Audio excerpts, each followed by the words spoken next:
మార్చి 27వ తేదీన mega power star Ram Charan Tej birthday సందర్భంగా ఆయన వ్యక్తిత్వం ఏంటి, సినిమాలు కాకుండా ఆయనకు వేటి మీద ఇంట్రెస్ట్ ఉంటుంది, కొంతమంది గుర్రాల మీద ఇంట్రెస్ట్ అని, కొంతమంది ఆయనకి భక్తి అంటే చాలా ఇష్టపడతారని, ఇలా రకరకాలుగా వార్తలు వస్తున్నటువంటి నేపథ్యంలో అసలు సినిమాలు కాకుండా రామ్ చరణ్ గారికి దేని మీద ఆసక్తి ఉండేది అనే విషయాలకు సంబంధించి మనతో మాట్లాడేందుకు ప్రముఖ సినీ విశ్లేషకులు యజ్ఞమూర్తి గారు మనతో ఉన్నారు. యజ్ఞమూర్తి గారితో మాట్లాడదాం. యజ్ఞమూర్తి గారు నమస్తే. నమస్తే కృష్ణ. యజ్ఞమూర్తి గారు, మీకు చిరంజీవి కుటుంబంతో మంచి సత్సంబంధాలు అయితే ఉన్నాయి.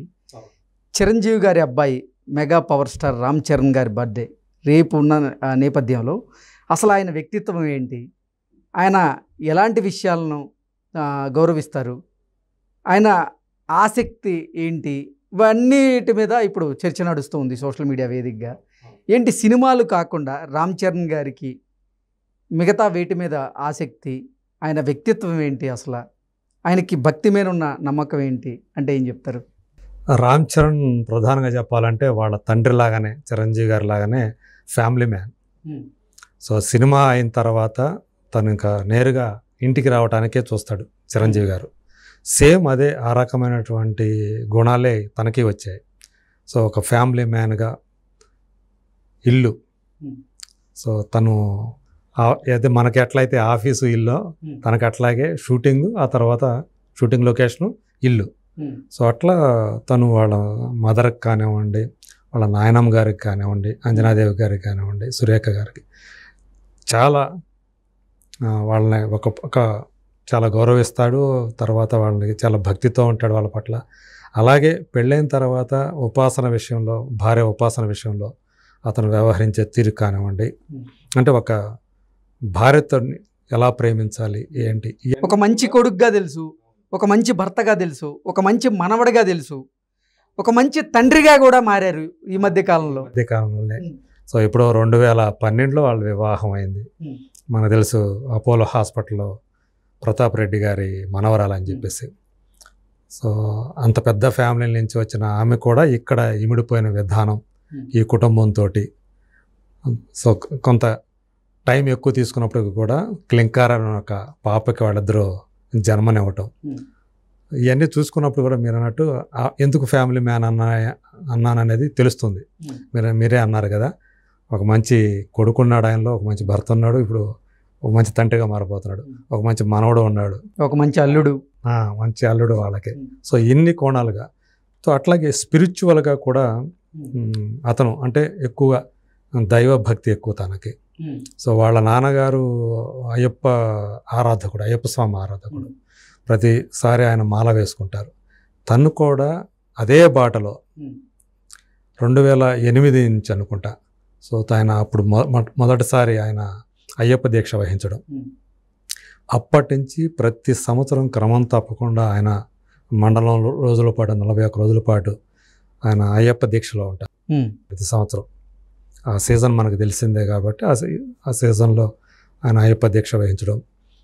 అట్లాగే ఆధ్యాత్మిక ఏమైనా కార్యక్రమాలు జరుగుతున్నా, అలాగే ఆధ్యాత్మిక పరమైనటువంటి కార్యక్రమాలు, ఈవెంట్స్ ఏమైనా జరుగుతున్నా కానీ తను ఉంటాడు, ఏదన్నా కాదనుకుంటా వెళ్తుంటాడు. అలాగే ఇంట్లో కూడా ఆధ్యాత్మిక పరమైనటువంటి పూజలకు సంబంధించి కానీ ఏమన్నా ఉన్నా కానీ, పండగలు ఇవన్నీ కూడా చాలా సాంస్కృతికంగా ఏదైతే ఉంటుందో అవన్నీ కూడా వాళ్ళ కుటుంబంలో ఏవైతే ఉంటాయో అవన్నీ అతను కూడా శ్రద్ధగా చేస్తుంటాడు. ఇవన్నీ కూడా వాళ్ళ నాన్నగారి నుంచే వచ్చాయి అనుకోవాలి. సేమ్ అలాగే సేవా దృక్పథం. తను కూడా వాళ్ళ నాన్నగారితో పాటు ఆక్సిజన్ బ్యాంక్ పెట్టారు. మనకు తెలుసు, కరోనా టైంలో చాలామందికి ఆక్సిజన్ అందక చాలా ఇబ్బంది పడ్డారు. ఆ టైంలో తను చొరవ తీసుకొని తండ్రి తరపున చాలా ప్రాంతాలకు ఆక్సిజన్ సిలిండర్ని పంపించినటువంటి సందర్భాలు ఉన్నాయి. సో అట్లా అతను దాంట్లో కూడా ఉన్నాడు. అలాగే మీరు అన్నట్టు అతనికి హార్స్ రైడింగ్. సో ఒక సినిమా హీరో కాబట్టి తనకి దానికి పనికి వస్తుందనే ఉద్దేశంతో హార్స్ రైడింగ్ నేర్చుకున్నారు. తన సొంత పోలో టీం ఉంది అతనికి, రామ్ చరణ్ హైదరాబాద్ పోలో క్లబ్ అని చెప్పేసి. సో దాని తరపున ఆ ఈవెంట్స్ అవన్నీ నిర్వహిస్తుంటాడు. ఓకే. సో ఇట్లా క్లబ్ కూడా ఉందా అయితే? Polo club? పోలో క్లబ్, అవును, పోలో టీం ఉంది తనకి, తన పేరిటే ఉంది. సో అట్లా అతను అటు ఆధ్యాత్మికంగా, ఇటు చూసుకుంటే ఒక హార్స్ రైడింగ్కి సంబంధించినటువంటి సో ఆ ఉత్సాహం, ఆ ఆసక్తి అతనిలో ఉంది. సో ఇవన్నీ కూడా సినిమా కాకుండా అతనిలో ఉన్నటువంటి ఆసక్తులు, అభిరుచులు. సో ఆధ్యాత్మిక పరంగా, సాంస్కృతికంగా, అట్లాగే స్పోర్ట్స్. సో వీటి మీద కూడా అతని అంటే ఎక్స్ట్రా కరిక్యులర్ యాక్టివిటీస్ మీద కూడా అతనికి ఆసక్తి చాలా. అతను ఒక మంచి సోదరుడని, ఒక మంచి స్నేహితుడు ఉన్నారని చాలా చాలా వార్తలు వస్తుంటాయి. అంటే RRR కంటే ముందే జూనియర్ ఎన్టీఆర్కి అలాగే రామ్ చరణ్కి మంచి స్నేహితులని వాళ్ళిద్దరు, మంచి ఫ్రెండ్షిప్ ఉండేదని వాళ్ళిద్దరి మధ్య, మంచి బాండింగ్ ఉండేదని. తను జూనియర్ ఎన్టీఆర్తో పాటు మహేష్ బాబుతో కూడా, మహేష్ బాబు వాళ్ళంతా కూడా ఫ్యామిలీ ఫ్రెండ్స్ లాగానే ఉంటారు. సో వాళ్ళు కూడా అటు మహేష్ బాబు కుటుంబం కానీ, ఇటు రామ్ చరణ్ కుటుంబం కానీ, సో వాళ్ళు ఏమైనా కలిసినప్పుడల్లా అవి షేర్ చేసుకోవటం. సో అట్లా అతను మిగతా వాళ్ళతో కూడా, మిగతా హీరోలతో కూడా గతంలో మనకి ఎంత సన్నిహితత్వం హీరోల మధ్య అంతగా కనిపించేది కాదు. కానీ ఇవాళ చాలామంది ఇప్పుడు ఈ తరం హీరోలు అలా ఉండట్లేదు. వాళ్ళందరూ కూడా అంటే వాళ్ళ అభిమానులు సోషల్ మీడియాలో కొట్టుకుంటారు, కానీ వాళ్ళు మాత్రం చాలా కలివిడిగా ఉంటూ, చాలా స్నేహంగా ఉంటూ, కలిసి పని చేయడానికి ఉత్సాహం చూపిస్తున్నారు. అలాగే RRR అనేది కూడా ఎలాంటి ఇగోలకు పోకుండా ఇద్దరు కూడా ఆ సినిమాలో చేయటం. సో ఇద్దరికి కూడా జూనియర్ ఎన్టీఆర్ కానివ్వండి, అటు రామ్ చరణ్కి అంత పేరు సంపాదించడం. టాలీవుడ్లో కంటే కూడా బాలీవుడ్ యాక్టర్స్తోనే ఎక్కువ పరిచయాలు ఉన్నాయి రామ్ చరణ్కి. సల్మాన్ ఖాన్ చాలా దగ్గర, అలాగే అమీర్ ఖాన్ చాలా దగ్గర. ఇలా అంటే చాలామంది చాలా దగ్గరగా ఉంటారు ఆయనతో అంటూ కూడా కొన్ని వార్తలు మనం చూసాం కూడా. ఏంటి సార్ అసలు బాలీవుడ్లో ఎవరెవరు పరిచయం గట్టిగా? వీళ్ళు మామూలుగా అంటే వీళ్ళు బాంబేకి వెళ్ళినప్పుడు అక్కడ కలవటము, వాళ్ళు బాంబే వాళ్ళు ఇక్కడికి వచ్చారంటే చిరంజీవి గారి ఇంటికి వెళ్ళటం. వీళ్ళు స్పెషల్గా ఇంట్లోనే ఏదన్నా తయారు చేయించి వాళ్ళ కోసం వంటకాలు తీసుకెళ్లేవారని, హైదరాబాద్ బిర్యానీని వాళ్ళకి సర్వ్ చేసేవాళ్ళని, ఇలా రకరకాలుగా వార్తలు వస్తూ ఉంటాయి. ఇవన్నీ వాస్తవం అంటారా? అందులో వాస్తవం ఉంది. అంటే కొంత అతిశయోక్తులు ఉండొచ్చేమో కానీ, బట్ వాళ్ళ మధ్య మాత్రం మంచి స్నేహాలు, సత్సంబంధాలు ఉన్నాయి.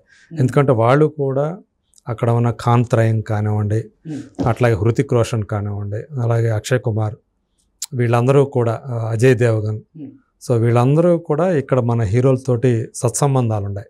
అందులో చిరంజీవి గారి ఫ్యామిలీ తోటి వాళ్ళు ఎక్కువ మంది సంబంధాలు కలిగి ఉన్నారు. అమితాబ్ బచ్చన్ ఫ్యామిలీ కూడా, అమితాబ్ బచ్చన్ ఫ్యామిలీ, చిరంజీవి గారి ఫ్యామిలీ చాలా క్లోజ్.